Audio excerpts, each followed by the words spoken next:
No está el video. No se tiene que ver el video. Ok.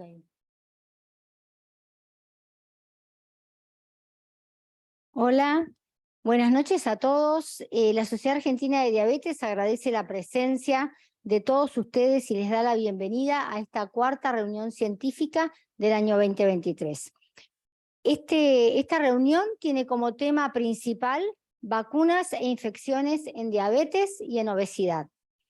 Daremos comienzo a la actividad presentando a los disertantes. Vamos a comenzar con una simulación clínica que va a estar a cargo de la doctora Juliana Mosiulski. La doctora Juliana Mosiulski es médica endocrinóloga de la UBA, coordinadora del Comité de Obesidad de la Sociedad Argentina de Diabetes y directora de CODIN. La va a acompañar en la simulación la doctora Lucía Poggio, que es médica, especialista en medicina interna de la UBA, especialista en geriatría y especializada en diabetes de la Sociedad Argentina de Diabetes. Es miembro del Comité de Gerontología de la Sociedad, es médica de planta del Servicio de Clínica Médica del Hospital Fernández, es consultor experto en el Programa Nacional de Prevención y Control de Personas con Diabetes mellitus y además ahora es actualmente la secretaria académica del Comité de Simulación. Luego hablará el doctor Francisco Nasimovich. Francisco es médico infectólogo, es jefe del Servicio de Infectología del Instituto Cardiovascular de Buenos Aires y es miembro de la Comisión de Vacunas de la Sociedad Argentina de Infectología. En el siguiente tema voy a hablar yo, soy Carla Musso, soy médica endocrinóloga, vicepresidente de la SAD y coordinadora de diabetes de la Fundación Favaloro, médica staff de la Unidad Asistencial César Milstein. Así que les damos la bienvenida. Vamos a comenzar entonces con la simulación clínica.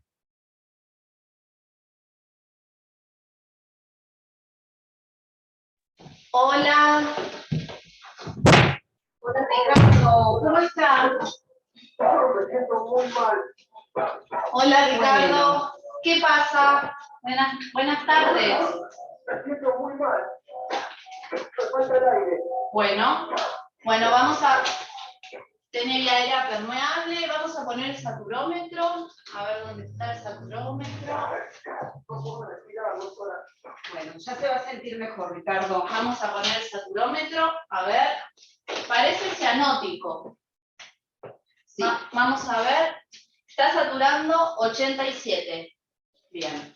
Ahí te vamos a poner oxígeno, ¿sí? Mientras le querés ir poniendo y yo voy a conectar el monitor, así tenemos el resto de los parámetros. Muy bien. Ahí tenés. Vamos a conectar. Está ventilando. Y vamos a ocultarlo. Tranquilo, Ricardo, que ya vas a estar mejor. Ahí te estamos poniendo oxígeno y ya te vas a sentir mejor. Muy bien. ¿Te pusiste la vía ya? No. Ahí estamos con los parámetros básicos. Si podés tomarle la presión. Muy bien. Está a 130 de frecuencia cardíaca, saturando 87, que ahora va a ir levantando de a poco.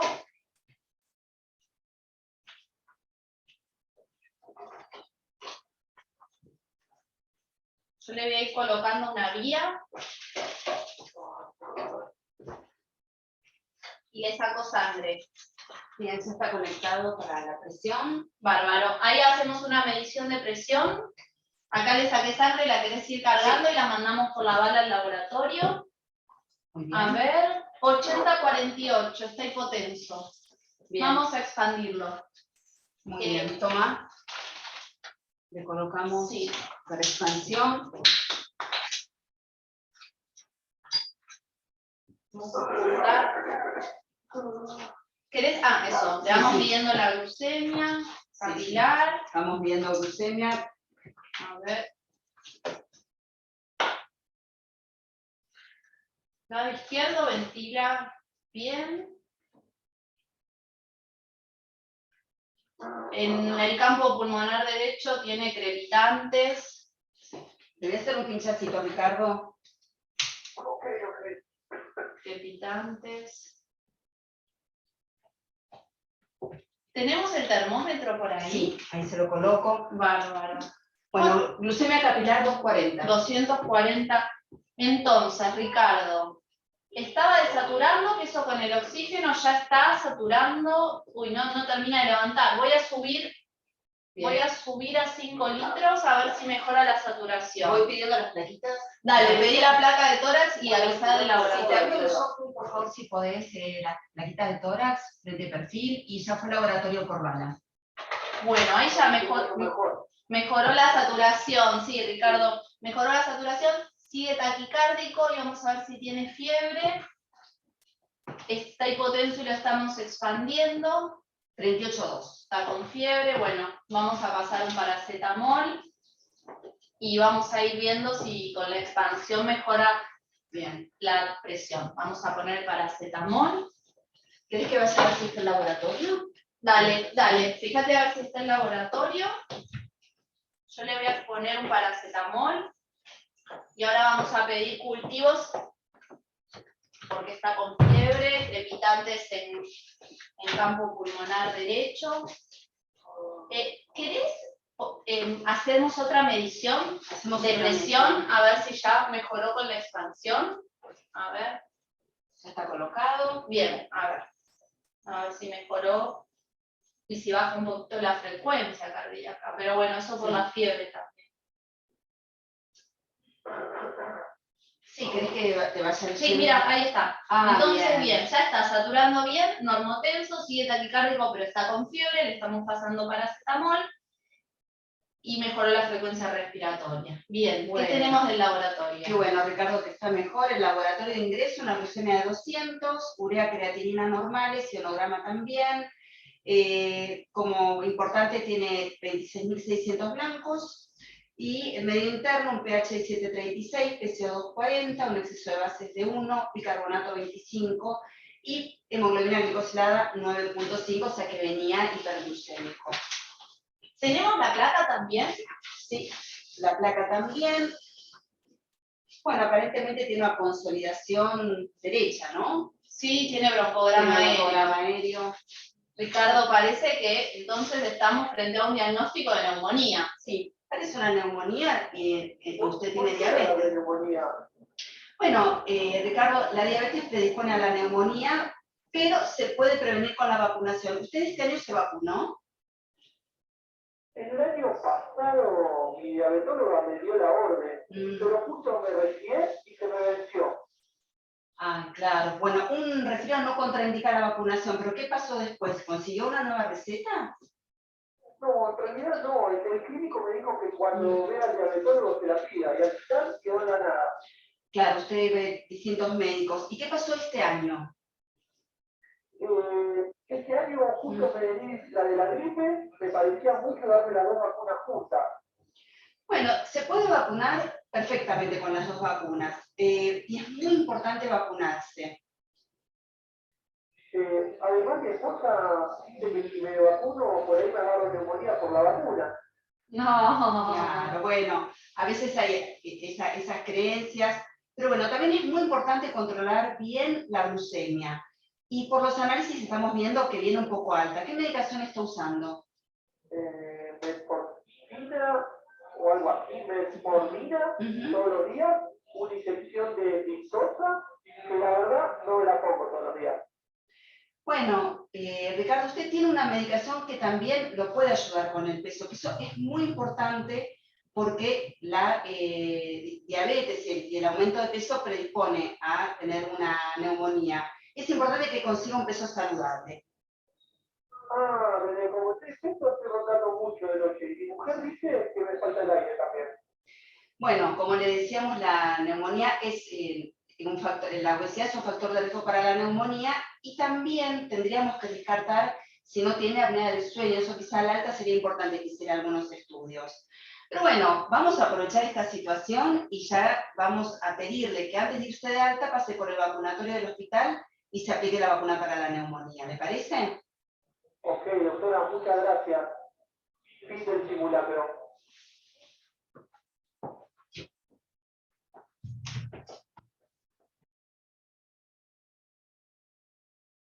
Muteada.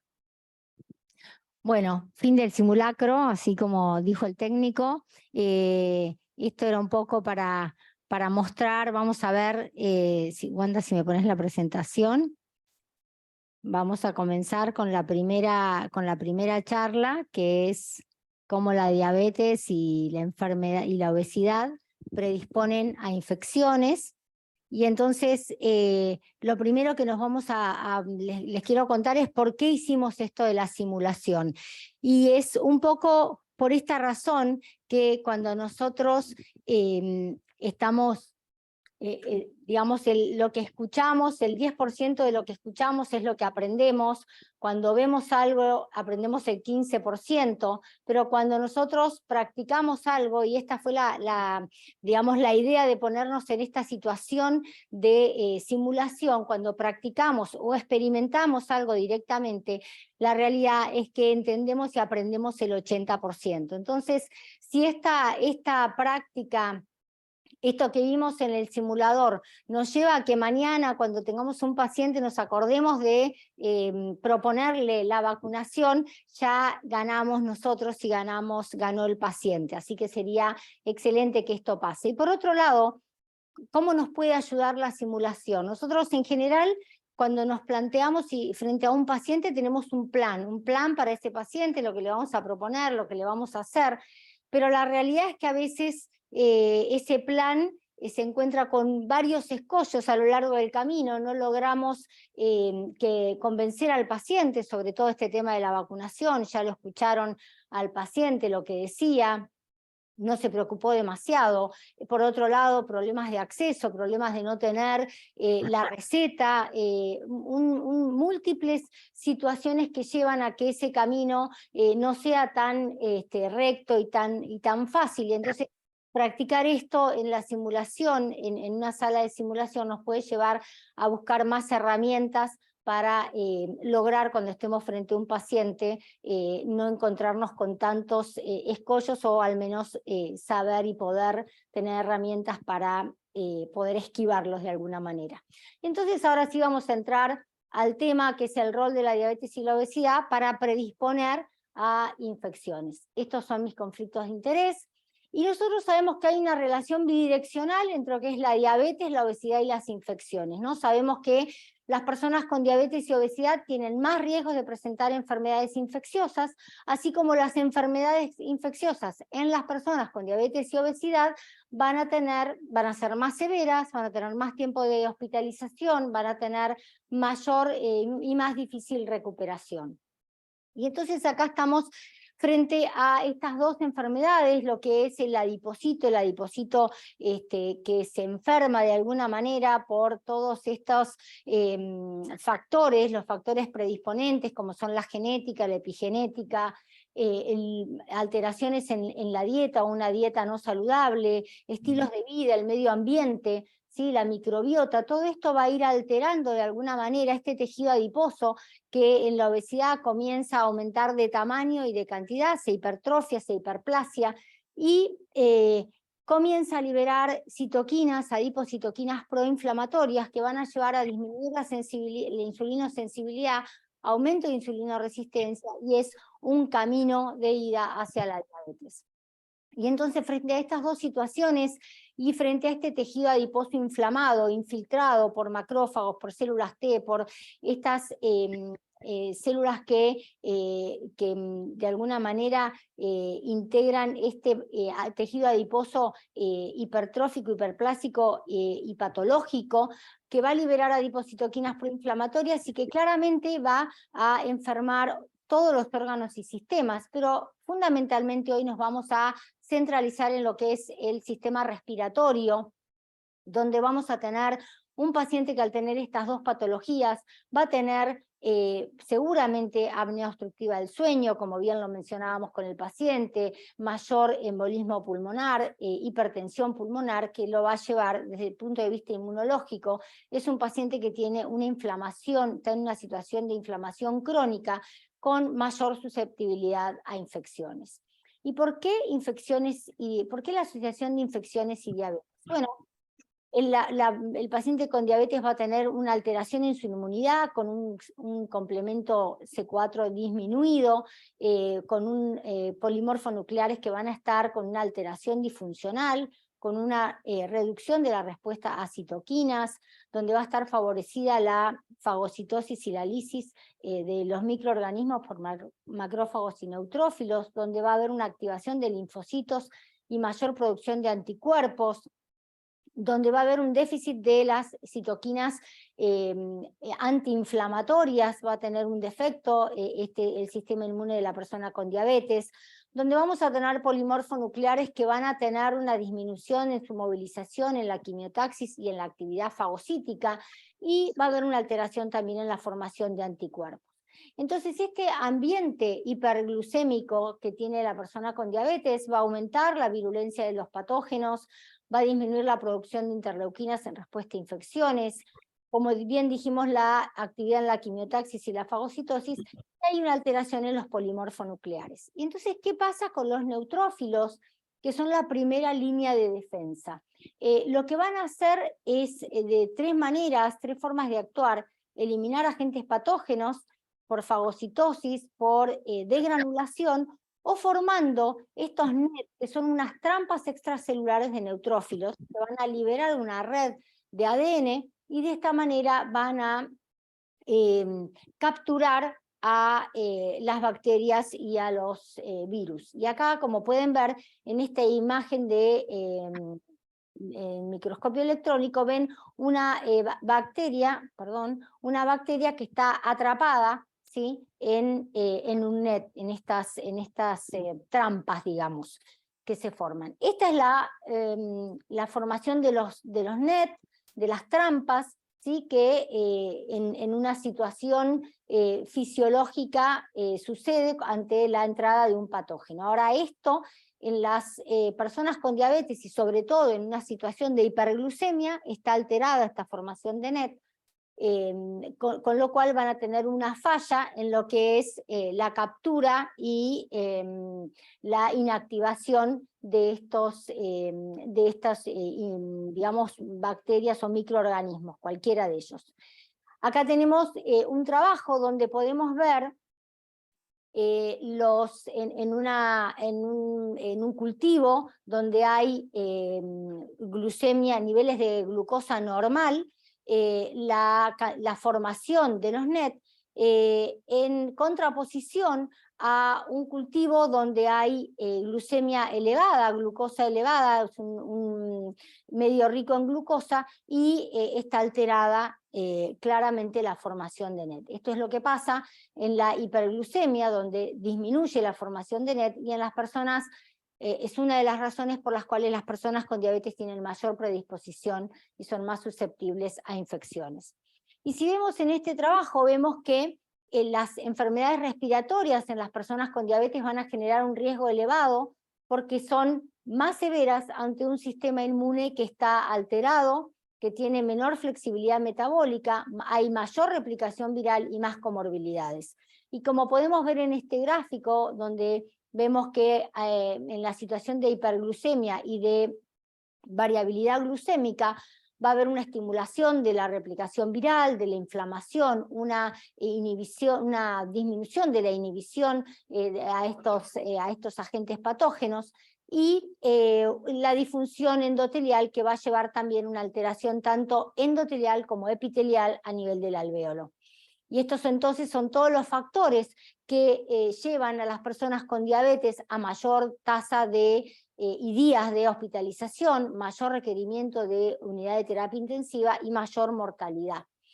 Lo mismo si vemos cuáles son los mecanismos, ¿no? La hiperglucemia, la variabilidad glucémica y la dislipemia, que va a llevar al aumento de los ROS con las mismas consecuencias, ¿no? Un aumento de la replicación viral, un aumento de las citoquinas proinflamatorias que van a llevar a una respuesta inmune alterada.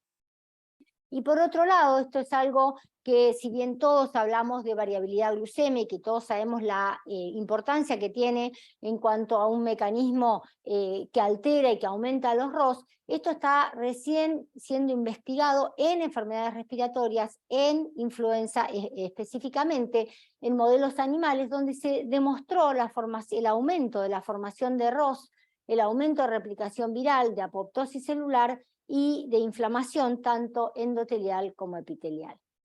Entonces, por eso decimos que los pacientes con diabetes tienen una evolución más tórpida ante las infecciones, tienen más complicaciones, más morbimortalidad y un impacto socioeconómico mayor porque requieren, como mencionábamos, mayor hospitalización y mayor utilización de recursos.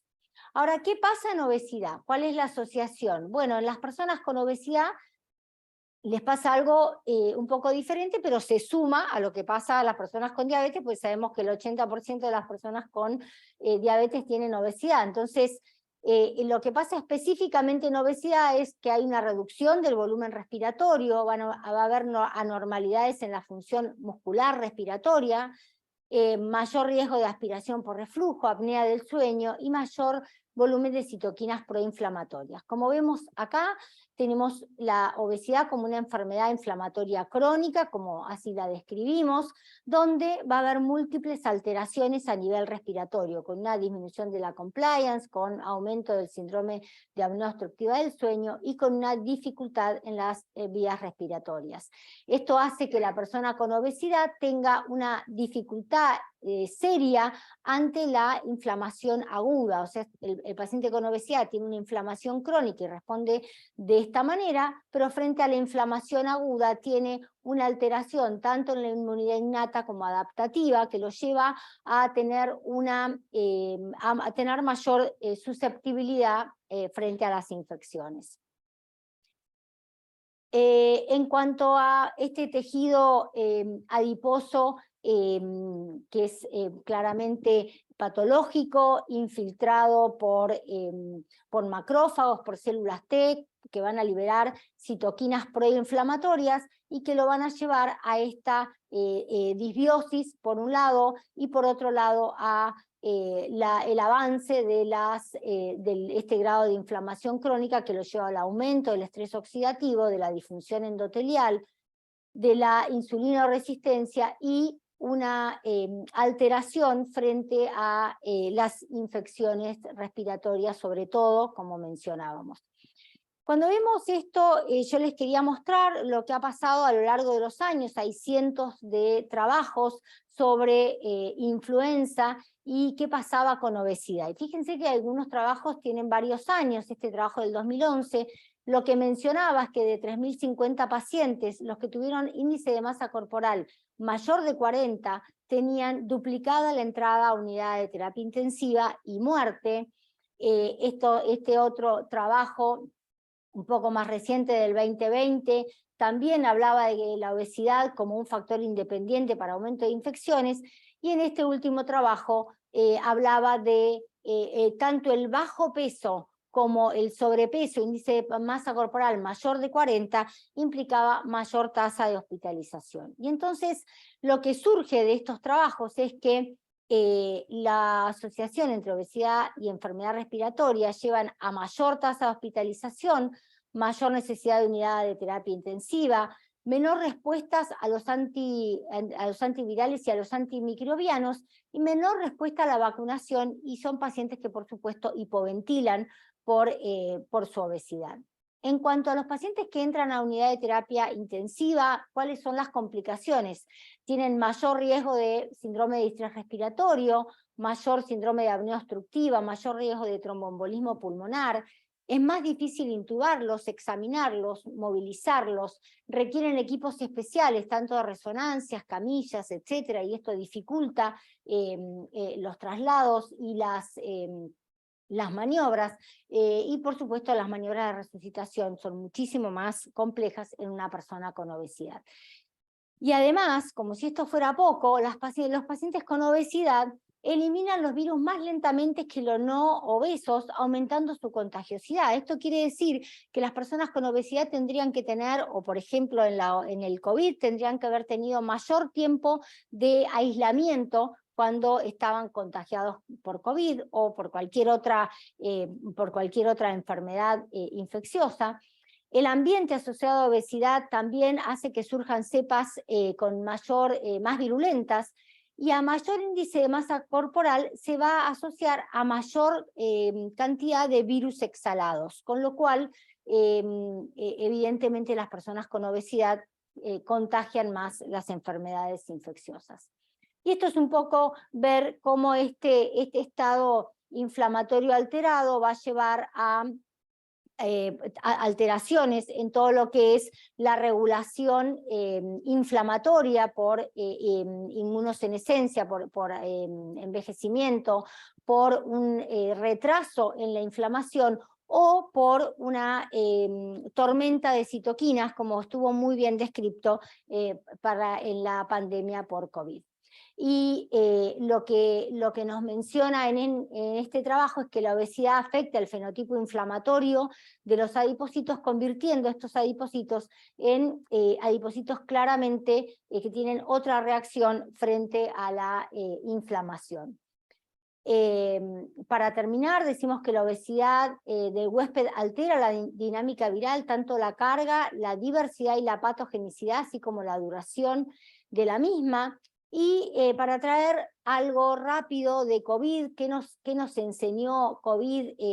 La pandemia de COVID fue justamente en este trabajo, que para mí fue uno de los más interesantes de todos los publicados, es cómo ver que los pacientes que estaban mejor controlados tuvieron una sobrevida mayor a aquellos que estuvieron peor controlados, tuvieron más tasa de complicaciones los pacientes que tuvieron COVID y estaban con su glucemia completamente descontrolada. Por otro lado, los pacientes con diabetes con mal control necesitaron más días de hospitalización, como pueden ver, más cantidad y días de antibióticos, de antivirales, muchísimo más medicación, más dosis de corticoides, que obviamente empeoraba su control metabólico, mayor cantidad de drogas para controlar su diabetes, así como de insulina, y tuvieron más necesidad de ventilación mecánica y de falla multiorgánica.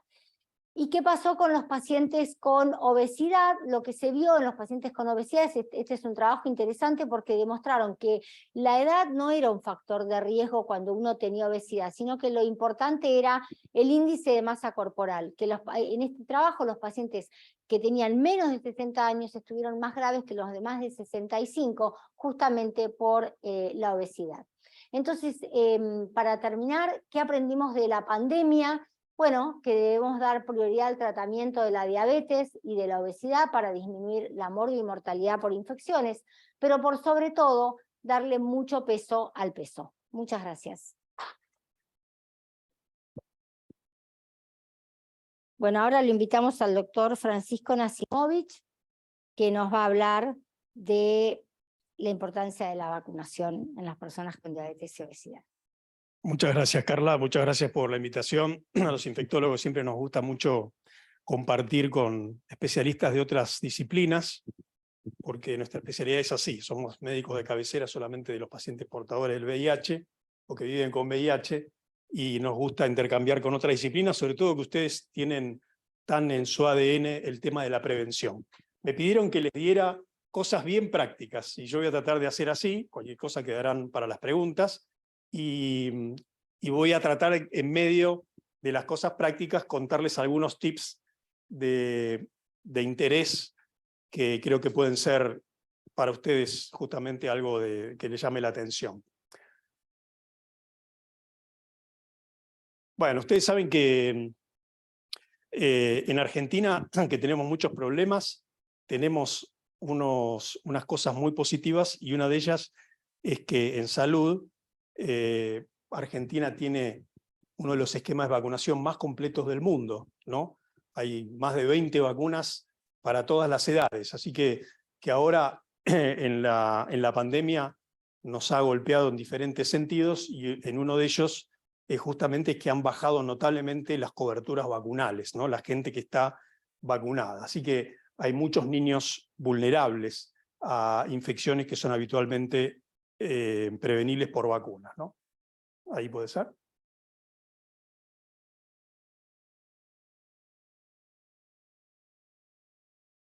Ahí está.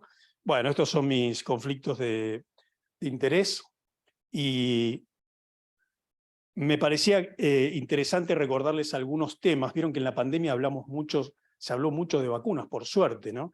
Y todo el mundo manejaba, y uno escuchaba los programas de televisión donde habitualmente se habla de la farándula, de política, hablando de efectividad de la vacuna, eficacia, inmunogenicidad. Eran todos expertos. Y quería recordarles algunas cosas de las vacunas que tienen una característica, que hay un objetivo individual para la persona que se la vacuna, tratando de evitar la infección que esa vacuna pretende evitar, tratando de disminuir las complicaciones, pero también las vacunas tienen un efecto societal, son un bien social, porque tienen influencia en toda la comunidad, porque disminuyen la transmisión de las infecciones. Por eso es un bien tan preciado. Saben que la aparición de las vacunas a fines del siglo XIX, el agua potable y los antibióticos cambiaron radicalmente la medicina, ¿no? Y duplicaron o triplicaron la expectativa de vida, ¿no? Hay cosas que nos parecen ahora muy comunes hacer, no se podrían hacer sin los antibióticos o sin las vacunas. La inmunogenicidad de una vacuna es cuando alcanza un nivel de anticuerpos que se considera protector. No sabemos de todas las vacunas cuáles son los niveles protectores, la verdad es esa. Y puede ser que no todas las vacunas que sean inmunogénicas, es decir, que generen anticuerpos contra una determinada enfermedad, protejan contra esa enfermedad. Puede ocurrir, pero hay una relación en general entre que una vacuna produzca defensas, anticuerpos en un individuo y la eficacia vacunal. Cuando se habla de eficacia, se habla de la capacidad que tiene esa vacuna en estudios randomizados controlados, el mundo ideal, de prevenir una determinada enfermedad. Por ejemplo, gripe confirmada por laboratorio. Eso es la eficacia. Pero también nosotros nos referimos a lo que es la efectividad. La efectividad es el mundo real, no el mundo ideal de los randomizados controlados, sino el mundo real. ¿Qué efectos tiene directos una vacuna y los indirectos o no buscados? Por ejemplo, ustedes saben que la vacuna para la gripe y la vacuna para el neumococo previenen eventos cardiovasculares. Entonces, cuando uno le indica la vacunación a un paciente, no espera que no tenga la gripe, sobre todo los pacientes que ustedes manejan, ¿no? Que son de riesgo, sino que no tengan las complicaciones de la enfermedad, a corto y a largo plazo, porque ustedes hablan, y como mencionó Carla, toda la importancia de la inflamación, y en enfermedades infecciosas cada vez se habla más del valor que tiene la inflamación crónica después de una infección cualquiera sea, requiera o no requiera hospitalización. Como les decía, Argentina tiene un calendario muy completo, pero hay una curiosidad. No está organizado ni en el Ministerio de Salud, ni en las sociedades científicas, la Sociedad Argentina de Infectología, de acuerdo a las patologías, a las enfermedades, salvo los consensos intersocietarios, que ya les hago la propuesta formal de hacer un consenso, un documento de posición sobre vacunas en diabetes con la Sociedad Argentina de Infectología, desde ya que podemos trabajar en eso. No tenemos organizados según enfermedades. Pero uno podría recordar, aparte, que la mayoría de las infecciones inmunoprevenibles se producen en adultos, no en los niños, porque en los niños está muy arraigado la vacunación. Ustedes compran un sachet de leche y tienen el programa de vacunación para niños, algunos ya tienen lo de adultos, y lo tienen en el sachet de leche, lo ve todo el mundo. Y en otros productos de la canasta alimentaria se ven también, pero no está tan incorporado la vacunación en los adultos, y la mayoría de las infecciones prevenibles ocurren en los adultos. ¿Por qué? Porque va bajando la inmunidad, no solamente por enfermedades subyacentes, como bien dijo Carla, sino también por la inmunosenescencia, que ustedes seguramente van a recordar que la inmunosenescencia empieza todos los fenómenos de apoptosis, una persona sana, los fenómenos de apoptosis y deterioro celular empiezan en la 4ª década de la vida. más o menos, a mitad de la cuarta década, a partir de los 35 años, más o menos, por suerte, Isaac, ni vos ni yo estamos en ese periodo. Así que, pero ocurre esa situación y empiezan a ser más vulnerables a diferentes enfermedades infecciosas. Y ustedes tienen un montón de cosas que prevenir. Esta diapositiva que me gustó mucho, me la prestó Juliana, tiene muchas cosas en qué pensar. Y generalmente no están las vacunas. Tienen tanto que decirle al paciente que olvidan el tema de las vacunaciones o siempre lo dejan para alguna... Eso le pasa a todas las disciplinas que tienen esa inquietud de la prevención. Los cardiólogos pasa lo mismo. Y nosotros hablamos de las oportunidades perdidas de vacunación, que vamos a tratar de derribar algunos mitos. Por ejemplo, todas las vacunas se pueden dar juntas. Juntas en vacunología significa dentro de la semana. Es decir, que ustedes tienen que indicarle una vacuna a un paciente, 5 vacunas. Se puede dar todas en el mismo día, se dan en diferentes sitios, se puede dar 2 hoy, 2 mañana y 1 pasado. Se pueden dar juntas, no hay ningún problema. No tienen más efectos adversos, no tienen más problemas ni deterioro de su enfermedad subyacente, nada de eso. Se pueden dar todas al mismo tiempo. Eso es una cosa muy importante. Y otra cosa que también hay que tener en cuenta es que hay algunas contraindicaciones ficticias, digamos, que los médicos por ahí no tienen en cuenta, como por ejemplo hablaban en la simulación, ¿no? El paciente que decía, no, me indicaron la vacuna y yo tenía un poco de resfrío y no me vacuné. No es contraindicación, no es contraindicación. Este paciente que estuvo atendido por las chicas en el hospital y fue sacado adelante por su neumonía, tuvo una indicación muy importante que le dijo, usted ahora antes de irse de alta pasa por el vacunatorio y se vacuna. Esa es una oportunidad ganada. No, pero está con antibióticos o está con corticoides porque tiene un problema inmunológico. No, no importa, no hay ningún problema. Puede recibirlo igual. Paciente resfriado, si no tiene fiebre, no hay problema de recibir las vacunas. Es decir, que tenemos que derribar algunos mitos sobre las vacunas. Y estas serían las vacunas, pueden sacarle una foto, lo pueden ver en muchos sitios, les traje el de mi maestro, el de Daniel. ¿Qué vacunas hay que darle a los pacientes con diabetes? Y vamos a hablar un poquito de algunas de ellas, las que me parecen más relevantes y les parecen bien.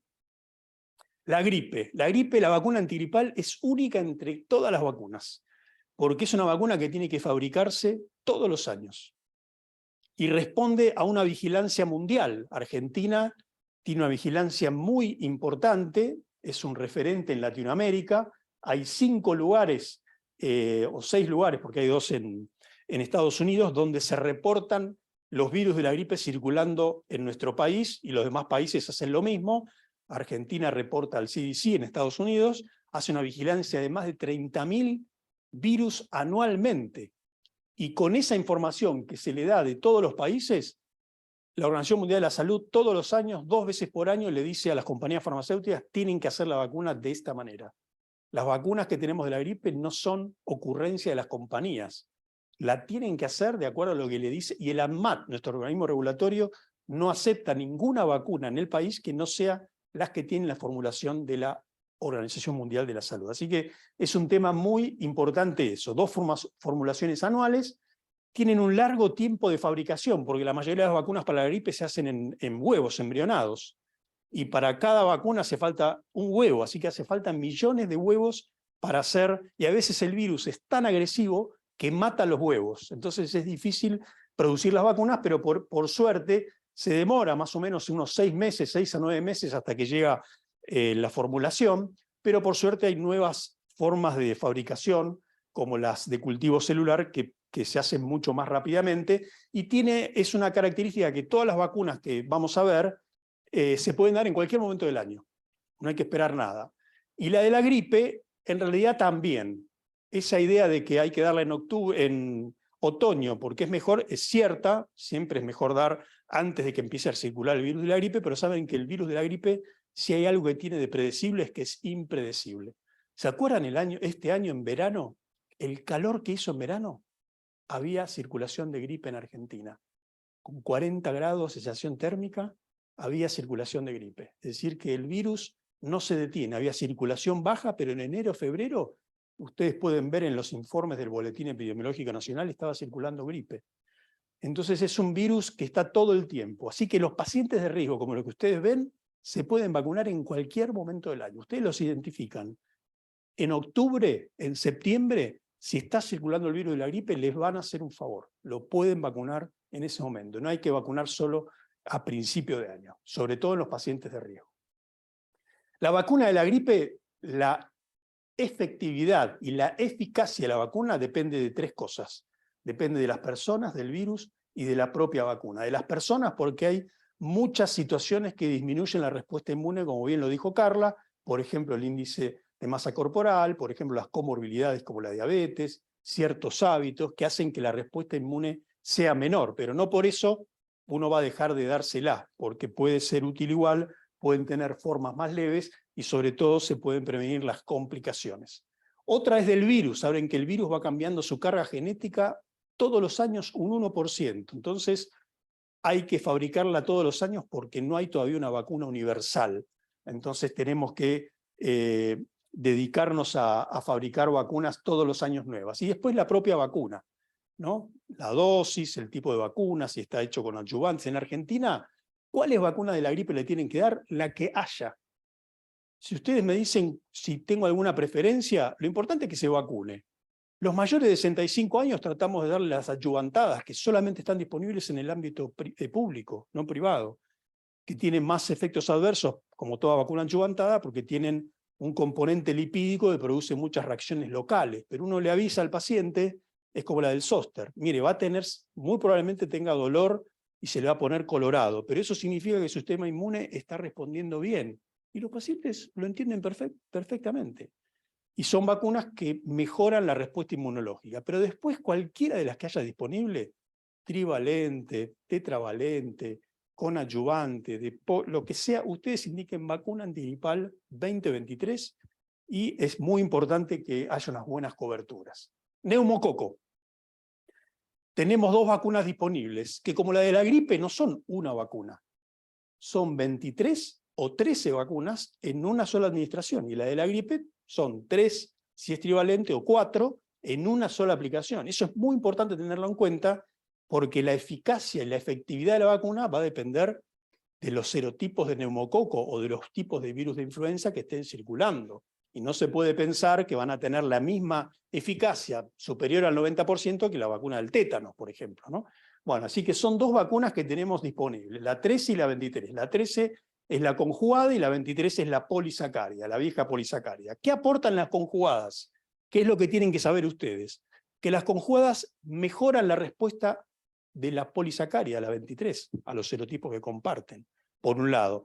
Y por otro lado, tienen un efecto en la mucosa respiratoria. ¿Por qué es importante? Porque para tener una infección por neumococo hace falta tenerlo en la vía respiratoria.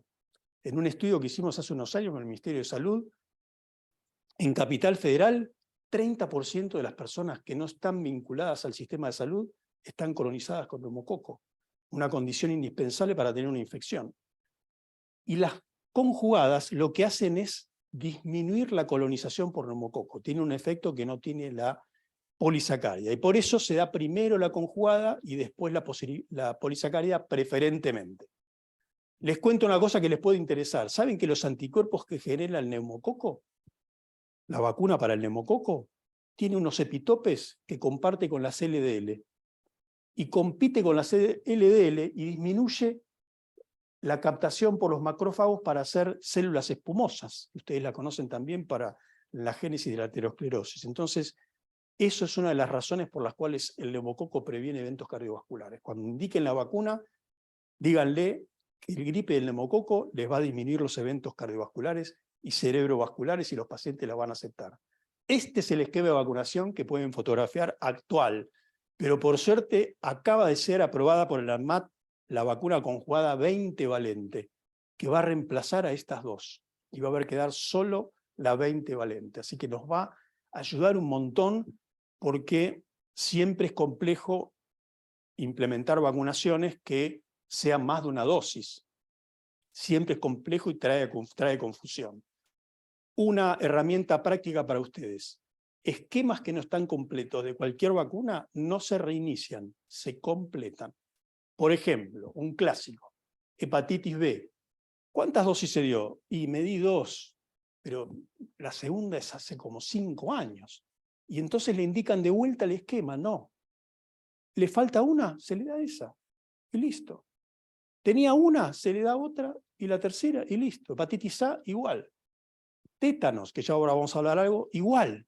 Los pacientes que tienen el esquema completo no hay que repetirle las 3 dosis. Nunca peor indicada la antitetánica como vacuna. Hay que darle un refuerzo cada 10 años y listo. Ahora vamos a ver un poco de eso que me parece que es interesante. Pero este es el esquema actual de vacunación para el neumococo. Y fíjense una cosa que habló Carla, que yo les quiero mostrar. Cuando hay infección gripal, ¿vieron que tenemos la idea esa? Que es cierta, de que los virus favorecen, sobre todo influenza, tener infecciones por neumococo. Bueno, eso es cierto, y saben que hay un estudio que se presentó hace poquitito en el Congreso Europeo de Infectología, que fue en abril, y presentaron un dato muy interesante. Cuando hay infección viral, sobre todo por influenza, hay un montón de sustancias en el alvéolo que promueven la infección por neumococo. Y acá ustedes no lo ven porque está muy chiquitito, pero uno de los que promueve es el ácido ascórbico. O sea que el ácido ascórbico, que muchas veces la gente está resfriada, tome vitamina C, eso promueve la infección neumocóxica, lo alimenta al neumococo. Así que ojo cuando estén con una cosa así, porque estos son datos recientes que hay que tener en cuenta. Sabemos que los virus producen lesión cardíaca, injuria cardíaca, lo sabemos del COVID, sabemos de influenza, pero también sabemos ahora que el neumococo produce injuria cardíaca y necrosis cardíaca. Y es una de las razones por las cuales muchos ya están pensando que la neumonía, sobre todo la neumocóxica, es una enfermedad cardiovascular, porque produce inclusive enfermedad cardiovascular dentro del año de haber tenido una neumonía, que no en pacientes que no tenían ninguna enfermedad cardiovascular. Fíjense, ¿cómo estamos ahora? Para terminar con neumococo. Esto es incidencia de neumonía por 100.000 habitantes hasta la semana 23, o sea, a mediados de junio, para mediados de junio, hace 15 días más o menos. Fíjense cómo estamos. Tenemos hasta junio, mediados de junio, o sea, el primer semestre, tenemos más neumonías que en el 2020, en plena pandemia. En el primer semestre prácticamente duplicamos o más la cantidad de neumonías en Argentina. Y está igual que en 2021, otro año complicadísimo de pandemia. Y solamente estamos en el primer semestre. Ojo, la gente no está vacunada, como no hace frío no se va a vacunar. Vacunen a la gente porque todavía estamos a tiempo.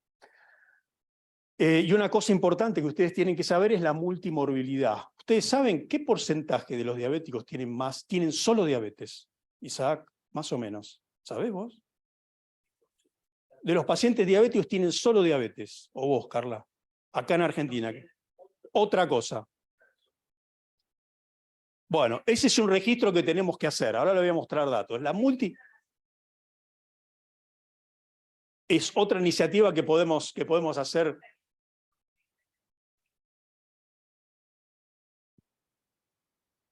Mirá qué importante lo que decís. La neumonía, que yo les mostré antes, no es enfermedad de declaración obligatoria en casi ningún país de Latinoamérica. Y tampoco lo era en Argentina hasta la pandemia. Así que ahora tenemos datos más ciertos. Fíjense, la multimorbilidad, fíjense, el verde es que tienen 2 condiciones de riesgo no inmunocompromiso. Por ejemplo, diabetes y enfermedad cardíaca. Los azules son inmunocomprometidos de verdad. Pacientes con leucemia, linfoma, trasplantados, VIH. Fíjense la tasa de neumonía por neumonía, y estos son 3 condiciones o más, también excluyendo el inmunocompromiso. Los pacientes que tienen 2 condiciones en todas las edades tienen la misma tasa de neumonía que un paciente trasplantado. La misma tasa de neumonía neumocóxica y de enfermedad invasiva por neumococo. Para que comprendamos cuál es el impacto. Fíjense, en un estudio británico, solamente un 18% casi de los pacientes tenían solo diabetes. Y cuando tienen más de una condición, en general tienen un promedio de 3 condiciones adicionales. Fíjense lo importante que es. Eso es otra cosa que tenemos que hacer, un registro de las comorbilidades. Tos convulsa. Vos decís, ¿cómo tos convulsa no es solo los niños? No, la coqueluche es tan o más contagiosa que el sarampión, tan contagiosa como la varicela.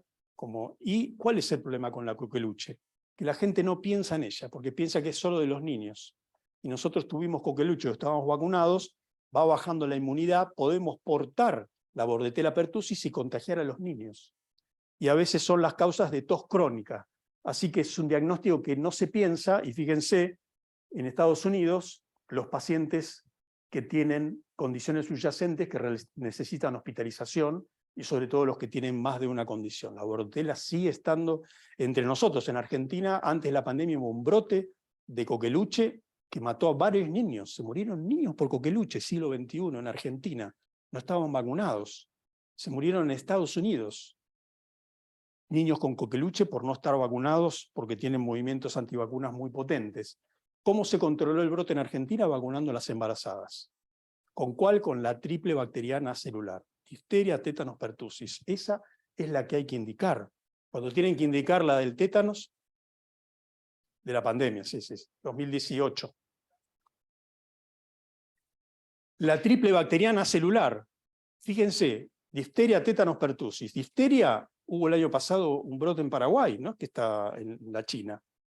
Y eso puede pasar a Argentina. Si no están protegidos, la gente se enferma. La pertussis celular es más económica que la doble adultos. Y es menos reactogénica, o sea, tiene menos eventos adversos. ¿Qué hay que elegir? Nada. Se da una cada 10 años. Fíjense el tétanos, y vamos terminando.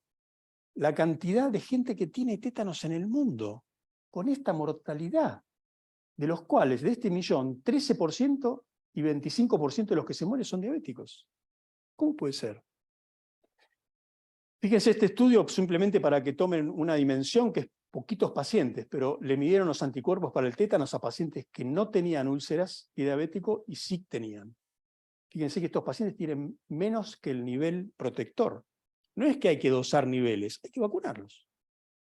Y una oportunidad es el paciente con diabetes, con pie diabético. Tiene la úlcera, vacúnenlo. Herpes zóster, y ahí termino. La cantidad de pacientes que tienen herpes zóster con diabetes es muy importante, sobre todo en los pacientes reumatológicos, pero los diabéticos son pacientes vulnerables. Y en este estudio reciente, fíjense que casi la frecuencia de herpes zóster en pacientes con diabetes es parecida a otras infecciones como artritis reumatoidea, enfermedad pulmonar obstructiva crónica, en fin, es una realidad el herpes zóster. Y fíjense algo de interés para ustedes, que el herpes zóster puede producir enfermedad cardiovascular, ¿no? Sobre todo entre los primeros 6 a 12 meses después del episodio, y si es oftálmico tienen más riesgo de hacer accidente cerebrovascular cerebral. Y sobre todo en gente joven. Sobre todo en gente joven tiene riesgo de hacer un evento cardiovascular en los pacientes con zóster. ¿Y por qué es eso? Otra cosa me parece de interés. El virus del herpes zóster es el único virus que ha podido ser cultivado en pared arterial.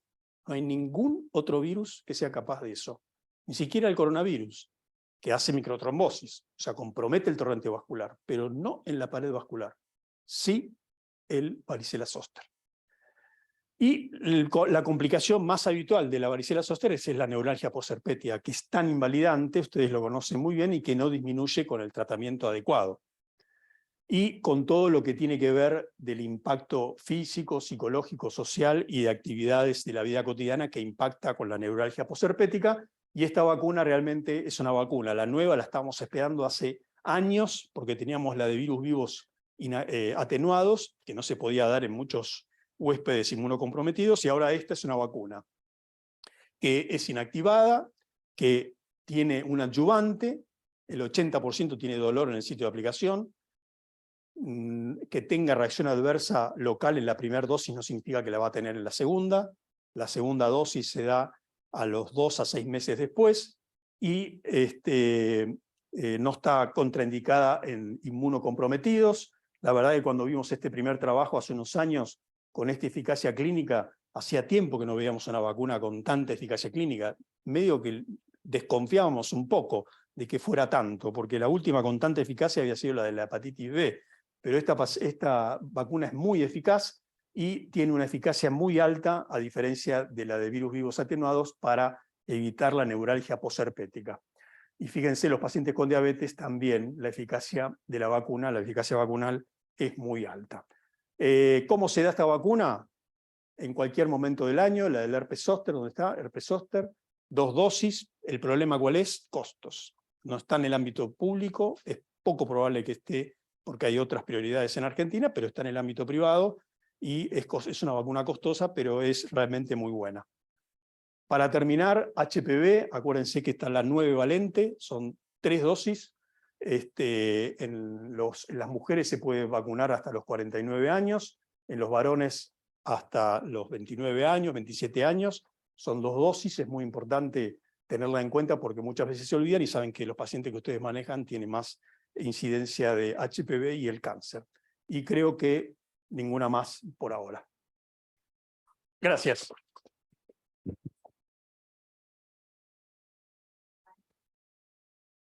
Bueno, continuamos con la doctora Juliana Mosiulski, que nos va a hablar de cómo evitar estas infecciones. Bueno, muchas gracias, buenas noches. Bueno, ¿qué decir después de estas 2 excelentes charlas que Pancho siempre nos enseña y Carla nos explicó la fisiopatología? Y a mí me toca hablar de cómo evitarlas. No tengo conflictos de interés en esta disertación y la verdad que yo les tendría que decir, vacunen a sus pacientes, buenas noches, muchas gracias y nos vamos todos a cenar, porque claramente es lo que tenemos que hacer, pero me gustaría desarrollar un poco y gracias Pancho, porque así como yo le presté un slide, yo le digo a él que todo lo que aprendí de vacunación lo aprendí de Francisco Nasinovich, esta me la pasó él y si bien es pre-pandemia, lo que nos muestra es qué poca cobertura, cumplimiento de la vacunación en patologías donde está indicada. Tenemos actualmente, veremos nuevos datos, no sé si esto va a mejorar, pero fíjense que en diabetes tenemos el 19.3% de vacunados contra el neumococo, o sea, bajísimo, un poco más en influenza, porque ustedes saben que la vacuna antigripal la piden los pacientes y eso también incrementa la cobertura. Y hay otras estrategias para prevenir la infección respiratoria, además de la vacunación. Por supuesto, yo me voy a referir un poco más a esta, pero fíjense, no fumar, nutrición adecuada, control odontológico que tenemos que tener en cuenta nuestros pacientes con diabetes, reducir el alcohol y cuando hay infección en los niños, el aislamiento, eso también que lo aprendimos de usar barbijos cuando hay infección respiratoria en el ambiente. Entonces, pensando un poco en lo que nos toca a nosotros, cuáles son las barreras para que haya poco cumplimiento y cómo podemos incrementar el cumplimiento vacunal. Y estas serían como a grosso modo las barreras más importantes que vamos a desarrollar primero con este gráfico que lo fui mejorando y tendría que agregar muchas más funciones que tenemos en el consultorio cuando atendemos personas con diabetes, pero podría decir que dentro de esto lo que nos toca a nosotros es la falta de tiempo, es real, nos tenemos que ocupar de tantas cosas que es una limitación para acordarnos de la vacunación, pero también está la falta de registro. Si no lo preguntamos, no lo anotamos, no lo vamos a indicar, así que esto es algo que nos toca a nosotros para mejorar. Y además tenemos que ocuparnos de las vacunas, y esto es algo que tenemos que incluir dentro de los controles anuales. Y esto es el juego del gran bonete que hicimos en la simulación con nuestro paciente Ricardo, que ve a distintos médicos, porque el sistema de salud en la Argentina lo permite. Entonces, bueno, ¿se lo indica el cardiólogo, o se lo indica el clínico, o se lo indica el diabetólogo? ¿Quién le va a indicar la vacunación? Entonces, es como el juego del gran bonete, donde yo doctor, no doctor, pues entonces quien prescribe y ahí queda el paciente sin la vacunación. Este es un trabajo que para resaltar un poco que uno de los datos más importantes o de las barreras más importantes es la falta de conocimiento. La falta de conocimiento de la comunidad, pero también de los profesionales de la salud. Esta es una encuesta de pacientes, son 202 pacientes que tenían 10 años promedio de duración de la diabetes y el 59.4% nunca había recibido ninguna vacuna. Este es un número muy importante, la mitad. ¿Y por qué? Fíjense el año de esta encuesta, es muy reciente, porque consideraban que no era necesario, como una de las razones más importantes. Me pareció interesante traer algo acerca de la reticencia de la vacunación.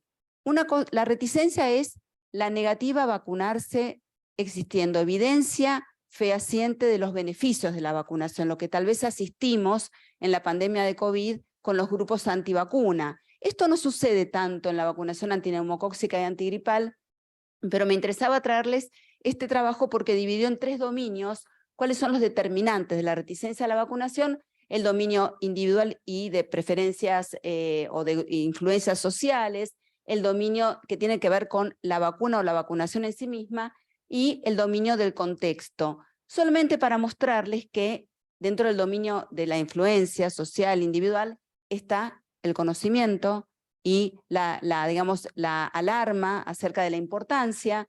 En el dominio de las vacunas, el rol de los profesionales de la salud en la acción, en estar activos en la indicación, y en lo contextual, la importancia que tienen los comentarios. Por eso en la simulación incluimos el comentario de la esposa en este caso, cuando en los comentarios, las redes sociales, los medios, la vacunación no se le da la importancia que tiene o se habla en contra de la vacunación.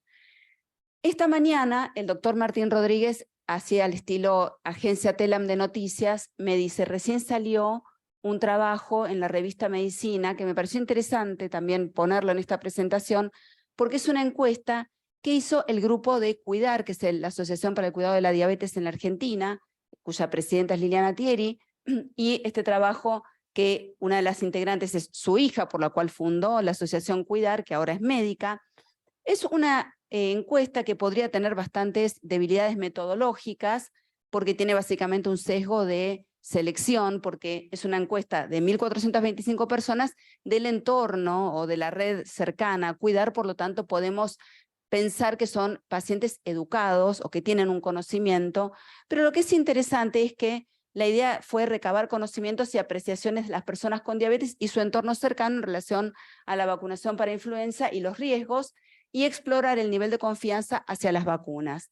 Y lo que me pareció interesante traer acá es que cuál es digamos, por qué, ahí no se ve, no sé si lo podemos correr para que vean arriba el título, podemos correr la barra esa, ahí está, perfecto. Sí, dentro del total de estos pacientes, ¿cuáles son las razones para aplicación o no de la vacuna antigripal y las razones de dicha decisión? Y fíjense lo que acá les digo, el sesgo de selección, porque la mayoría dijo que sí se vacuna para evitar complicaciones de la enfermedad de base, pero hay un grupito que todavía no la considera necesaria. Y otro dato me pareció interesante es cuál es el medio de comunicación de preferencia para recibir información acerca de la gripe, sus riesgos y su prevención, y tal vez porque es un grupo joven, prefieren las redes sociales y los medios de comunicación, pero estemos alertas porque las redes sociales son un vehículo de comunicación muy importante. Y las conclusiones es que el 54% de las personas nunca había, no recordaba haber recibido información de parte del médico, esto es algo de alerta, ¿no? Un grupo además educado, acerca de los riesgos que la gripe implica para las personas con diabetes. No le habían informado de los riesgos. Sin embargo, esto está más abajo, 9 de cada 10 personas alguna vez sí le habían indicado la vacunación. Tal vez se la indican, pero no les explican el riesgo que tiene la gripe en sí misma. Y otros datos importantes, me pareció interesante que las personas con diabetes tipo 2 tenían aún menos información. ¿Qué pasa con el control glucémico? Este es un trabajo que cada vez que tengo la oportunidad de hablar sobre neumonía, vacunación, lo traigo porque la cantidad de pacientes que se incluyeron en el estudio es un estudio de casos y controles, cuyo objetivo fue determinar si la diabetes es un factor de riesgo para la neumonía y el impacto del nivel de hemoglobina glicosilada sobre dicho riesgo, y tomaron 34.239 pacientes internados por una primera neumonía, y los controles fue 342.390 controles sanos. Casi lo podemos deducir. ¿Cuál es el riesgo? ¿Cómo es el riesgo asociado a la neumonía? Por supuesto, tener diabetes implica más riesgo. Tener diabetes tipo 1 es lo que encontraron en este estudio también, 4.4. La duración de la diabetes, más de 10 años, por supuesto, mayor riesgo. Y mal control glucémico o peor control glucémico medido por hemoglobina glicosilada, de manera que tener diabetes, 26% más hospitalizaciones, tener diabetes tipo 1, mayor evolución de la enfermedad y mayor nivel de hemoglobina glicosilada. Y este es otro trabajo interesante porque estamos muy atentos a las disglucemias, a la prediabetes, y lo que les quiero mostrar es cómo los niveles de glucemia pueden predecir la muerte en pacientes hospitalizados por neumonía aguda de la comunidad. El objetivo de este trabajo fue examinar la disglucemia como predictor de muerte en pacientes hospitalizados por neumonía, una cohorte seguida del año 2003 al 2009, 6.891 pacientes en quienes se exploró si tenían mayor riesgo, sin alteraciones en la glucemia, con hiperglucemia, al ingreso pero sin diagnóstico de diabetes o con diabetes. Y fíjense en el gráfico de arriba, la incidencia de muerte en personas con diabetes, sin diabetes, claramente con diabetes es el gráfico en verde, en rojo sin diabetes, por supuesto mayor la mortalidad, pero lo que me interesa es mostrar ese gráfico de abajo, donde en verde está con diabetes, en rojo está con disglucemia y en amarillo sin disglucemia. Es decir, la disglucemia, la glucemia elevada al ingreso, también es predictor de muerte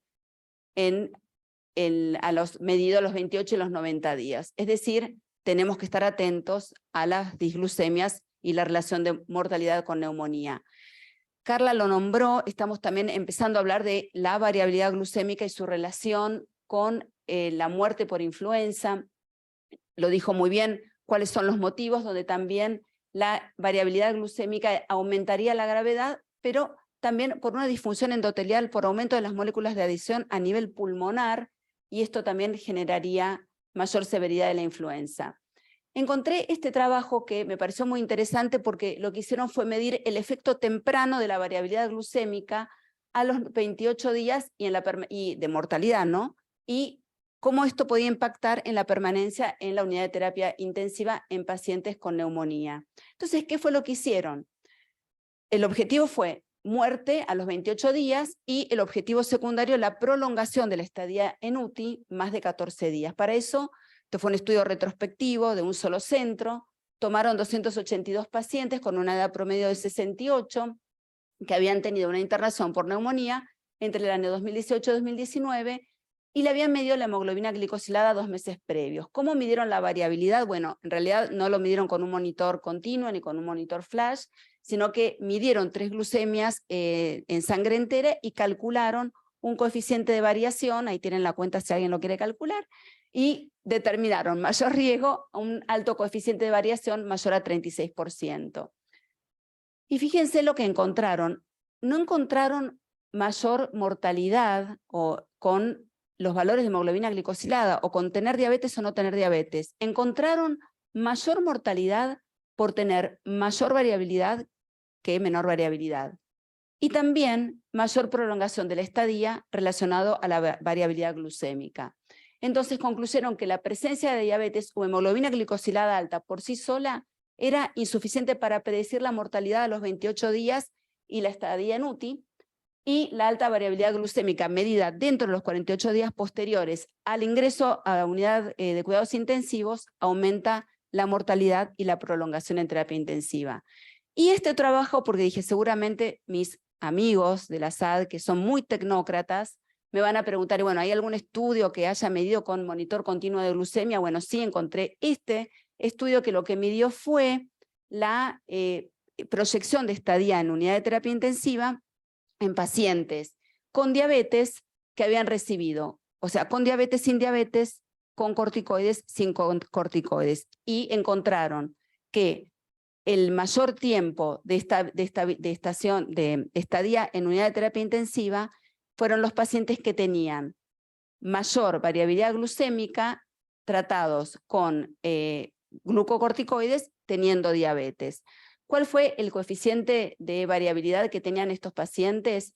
Era muy alto, pero lo interesante fue que también vieron el tiempo en rango, y el tiempo en rango en pacientes con diabetes tipo 2, tratados con corticoides, alcanzaba el número 27, o sea, pacientes que estaban muy mal, y por supuesto tenía que ver con la enfermedad aguda sobre la enfermedad crónica.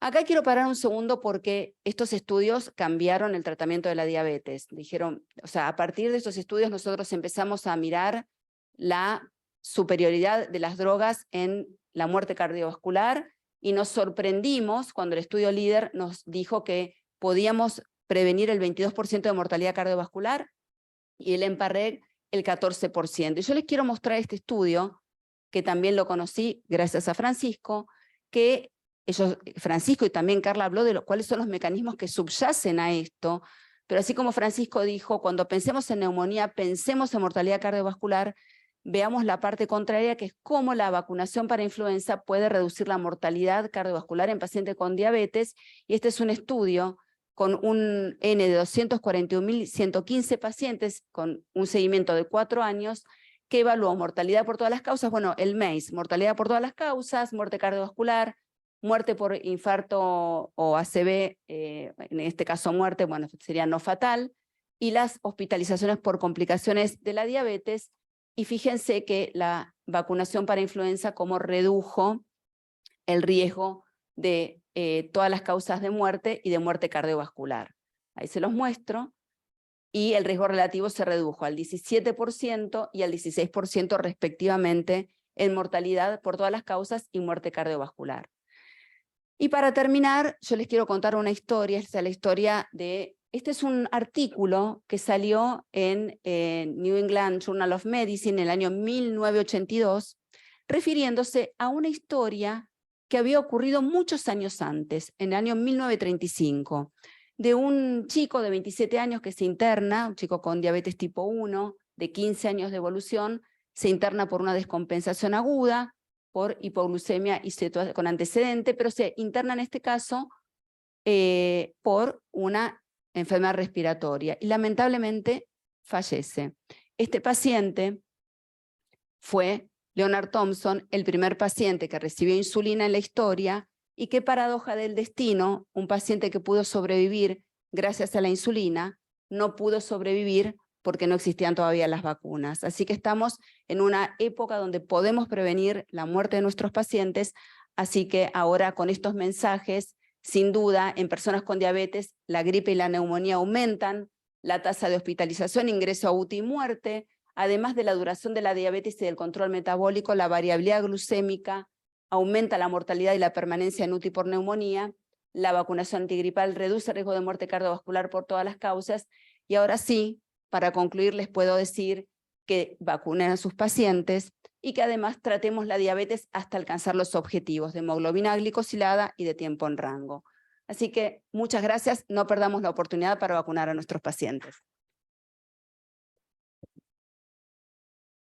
Bueno, excelente, Juliana, muchísimas gracias. Bueno, si quieren preguntas, si quieren venir para acá adelante, no me dejen sola.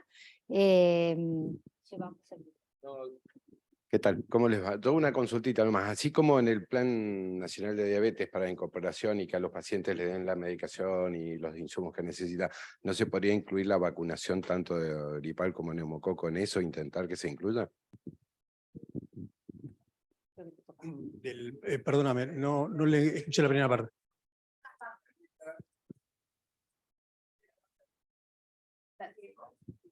La antigripal, sí. El plan está incluido. La lista, como tenemos las planetas de las distintas obras sociales.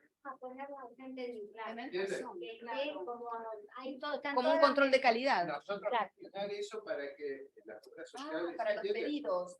Claro, en el pedido de las obras sociales incluir la vacuna para que de alguna manera también nos ayude a acordarnos a nosotros de la vacunación. Sería una buena medida.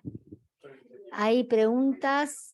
¿Qué tiempo cubre el antigripal y habría que vacunar 2 veces en el año? Bueno, la vacuna antigripal en general, la no adyuvantada, tiene una duración más o menos unos 6 a 9 meses, hay anticuerpos útiles.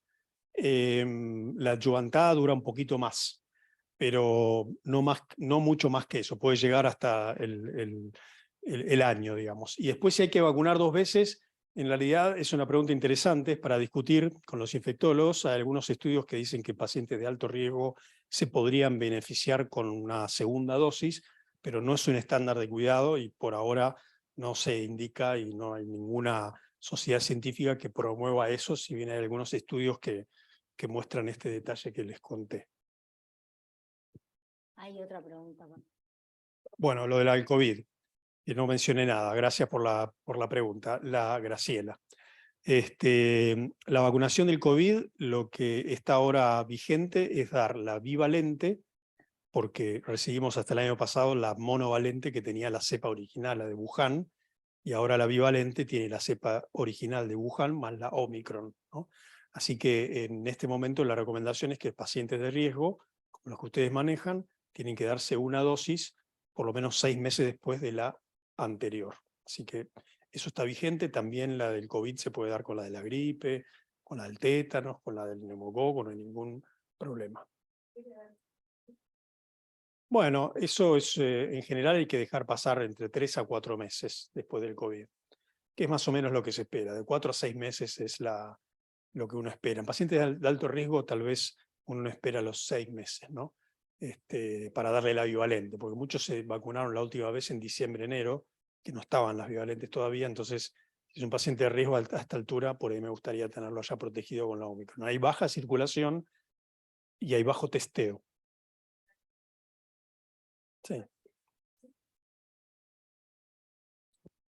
La bivalente, que es la única que hay ahora. Y un paciente que tuvo diabetes y COVID, se espera también... 4 meses. 2 meses menos, es decir, se espera Sí. 4 meses para vacunarlo, por supuesto, con la bivalente. Sí, porque el COVID le funciona como una dosis booster de vacuna, como un refuerzo. Perfecto. Entonces, en general, se puede esperar. Se Perfecto. puede unificar a Yo los no 6, quiero... para no confundirlos, de 4 a 6 Sí, está bien, digamos, ¿no? sí. Lo que no hay que hacer es perder la oportunidad de vacunación. Si uno no se acuerda de estos supuesto. números, es preferible que se vacune a que no se vacune. No, eso no hay duda. No hay duda y gracias No, a sí, Dios en la Hay Argentina... muchas dudas. No, gracias a Dios en la Argentina es obligatoria, te digo, porque en Estados Unidos tienen un gran problemón con esto de no sé qué Sí. enmienda y una persona que no quiere vacunarse no la obligan, pero acá lo bueno es que en los colegios no los dejan entrar sin vacunarse, entonces los chicos tienen que ir vacunados. Y por eso yo soy pediatra aparte, pero el Coxsackie era durante años no hubo Coxsackie, digo, tos convulsa, en la Argentina, hasta el brote del 2018. Claro. Eso fue por la vacunación obligatoria, ¿no? Sí, sí, claro. Bueno, de hecho, en el continente americano es el primer continente que está libre de polio, digamos, ¿no? Ahora tenemos polio salvaje por el virus vacunal, por eso se cambió a la vacuna, pero América no tiene polio desde el año 2000 y pico. Tenía una pregunta, Francisco. Antes, cuando en algún momento podíamos dar Prevenar 13 y a los 2 meses dar Neumo 23. Ahora en el esquema dice 12 meses. No, es correcto lo que decís. Eso es un esquema que se hizo para facilitar la administración. En realidad, el tiempo mínimo son 2 meses. Pero para que no hubiera de la 13 y después la 23. Cuando uno da la 23 tenía que esperar 12 meses porque puede haber competencia inmune. Para tratar de entorpecer lo menos posible la vacunación se puso 12 meses en ambas situaciones y eso generó problemas también porque la gente iba a los 2 meses y le decían no, el ministerio dice 12. Entonces iba al ámbito público y no lo vacunaban, y priorizaban vacunar a los niños. Entonces lo dejaban a los ancianos sin vacuna. Así que eso fue un problema, pero que creo que se va a resolver cuando tengamos la 20 valente, y estamos trabajando en la SADI para hacer las recomendaciones de vacunación con la 20 valente, para ver qué hacemos con los que ya estuvieron vacunados con las 2. La 23 ya prácticamente no hay en Argentina, en Estados Unidos ya no está más, prácticamente, así que es muy probable que se deje de fabricar.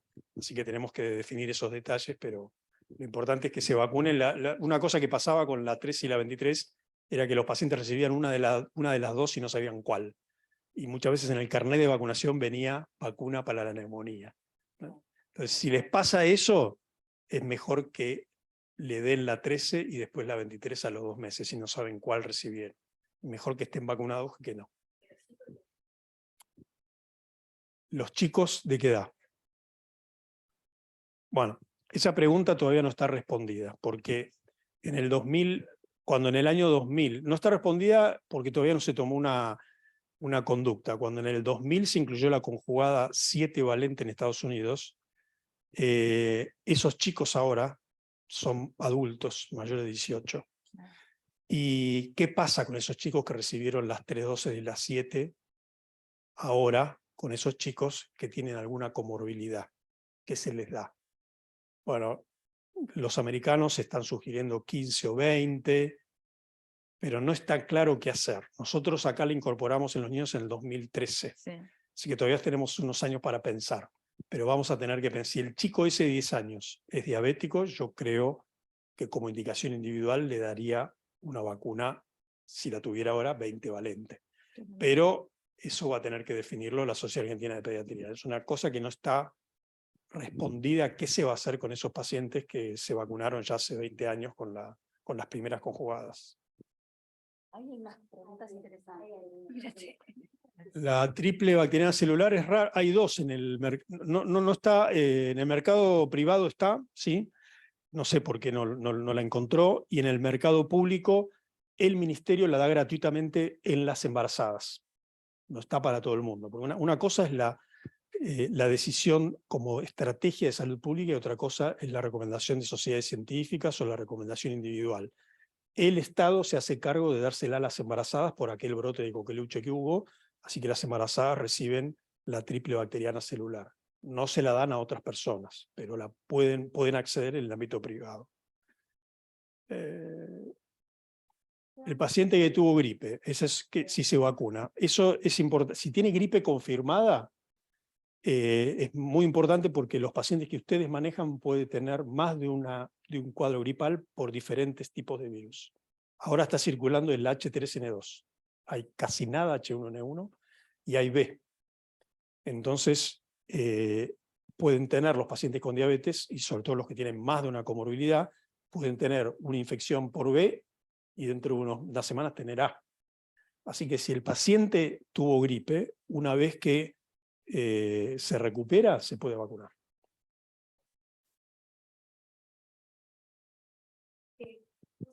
Que se puso la quíntuple, la sextuple, vos sabés lo que le abrevia a la gente ir Sí. y darse una vacuna y meterse todos los virus. ¿Qué número harías o qué pondrías? ¿Qué elegirías para hacer quíntuple, sextuple, no sé, 10 juntas? ¿Podríamos hacer una con muchos virus juntos? Hepatitis A, B, antigripal del bla, bla, bla. ¿Qué elegirías? Todavía no se lo que hay, no se ha hecho una cosa así. No, ya lo sé, Porque son pero podemos diferentes esquemas de inventarlas. vacunas. Sí, sí. Ya que estamos hablando. No, en tren de inventar, lo que se está inventando es, ahora hay estudios que están haciendo con una vacuna triple viral que tiene COVID, sincicial respiratorio y gripe para adultos. Saben que el sincicial respiratorio es muy potente en los niños, ahora tenemos un brote de bronquiolitis que todos los pediatras están enloquecidos, todas las guardias, pero también en adultos. Y produce produce eventos coronarios de sincicial también. No hay mucha idea de sincicial respiratorio del impacto en adultos en Argentina, en muchos lugares del mundo. Y hay en estudio una vacuna que tiene esos 3 virus para dar anualmente COVID, gripe y sincicial. Ese sería para la parte respiratoria. Esa sería para los adultos y los respiratorios. Claro. Y aparte pondría... Y la del neumococo hay en estudio vacunas con más valencias. Porque por ahora la 20 valente va a ser lo mismo que dar 13 y 23. Pero va a facilitar mucho operativamente. Es una sola dosis. Entonces estamos viendo un poquito en ese sentido y hay otras vacunas en estudio con más valencias. Hay una 23 valente conjugada. Si las polisacáridas van a quedar, como pasó con la del meningogogo, que había una polisacárida que ya no se usa más, ahora están las conjugadas porque mejoran la inmunogenicidad. Así que va a haber cosas así. Pancho, la del tétanos ahí, cada 10 años se hace, y no se repite todo el esquema. Si recibió alguna vez 3 dosis en su vida, se da cada 10 años, no hay que volver a hacer todo. yo iba justamente a hacerte una pregunta, Pancho, sobre la vacuna antitetánica. Es cada 10 años y te voy a explicar por qué. Porque por ahí estoy parado en una cosa anecdótica y falsa. ¿Es cada 10 años, sea cual sea la población y su hábitat? ¿Por qué te pregunto esto? Porque alguna vez, en algún área infectológica, me dijeron, lo cual no sé si es cierto, que el suelo de la pampa húmeda era el más tetanígeno del mundo. Primero, ¿eso es cierto? Segundo, ¿esto podría hacer cambiar la frecuencia de vacuna antitetánica en población rural? Bueno, la verdad que No sé quién fue el colega, espero que, pero bueno, digamos, el Clostridium tetani, que sobrevive en esporas, es ubicuo. Está en todos lados. Ya hace muchos años que no se habla más de heridas tetanígenas o no tetanígenas, y de lugares que sean o no tetanígenos. Es ubicuo. Cualquier lado está. Si en La Pampa tienen más problemas, mamá mía, no sé. Me parece un poco como osado decir eso, digamos, ¿no? La respuesta actual es que no tiene que ver el entorno. Es cada 10 años. Y te voy a decir otra cosa. Se han hecho estudios en los pacientes que tienen el esquema completo de niños y en más del 80% los anticuerpos persisten más allá de los 40 años después de haberse dado la vacuna, sin refuerzos en el medio. Pero por convención, en todo el mundo y por la Organización Mundial de la Salud, se recomienda cada 10 años, porque aparte tiene el componente difteria, así que en Latinoamérica necesitamos porque ha habido difteria en diferentes países de la región, y el componente pertussis para los que necesitamos pertussis. En un paciente que no recuerda cuántos años hace educación, es mejor vacunarlo. Si no sabe, mejor vacunarlo. Lo mismo que la del neumococo. Si no sabe cuándo fue, mejor que se vacune. No hay que perder la oportunidad de vacunarlo. Bueno. Gracias. Bueno, muchísimas gracias, Francisco, Juliana, excelente. A todos los que están aquí presentes, muchísimas gracias por la presencia. A todos los participantes que estuvieron conectados en forma virtual, les agradecemos muchísimo por habernos acompañado. Bueno, y ahora cerramos con un cóctel de camaradería, que vamos a hacer pocos, pero bueno, pero los mejores. Se lo pierden todos los que están virtual, y los esperamos el lunes 7 de agosto en la próxima reunión científica. Buenas noches.